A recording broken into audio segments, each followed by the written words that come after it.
how to create a floating text animation in After Effects. Today we'll dive right into the process, guiding you step by step to achieve a captivating floating text effect. Let's begin. First, let's add the text. You can easily do this by using the shortcut Ctrl-T. Click on the preview area, then type in the desired text. Next, let's center the text, or you can position it wherever you prefer. You can also adjust its scale to your liking. Now, moving on the next step. Navigate to the Effects and Presets panel. Look for the Wave Warp plugin and apply it to your text layer. Adjust the plugin settings by going to the Effects Control panel. Set the wave height to 5 and the width to 600. At this point, you should already have a visually appealing floating text animation. However, if you desire a more pronounced floating effect, you can make slight adjustments to the settings and experiment until you are satisfied with the result. Now, let's add a glow effect to the text.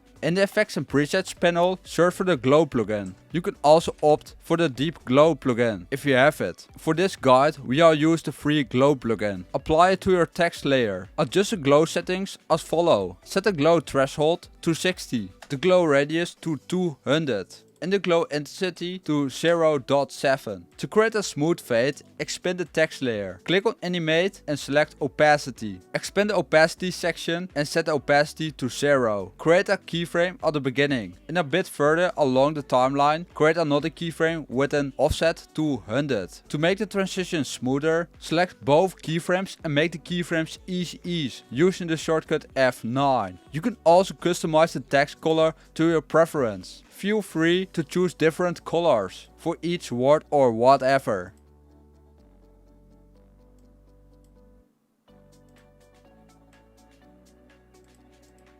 And there you have it, you've successfully crafted a stunning floating text animation. This is all what you need to know. Thanks for watching this video. Subscribe if you want more tutorials like this.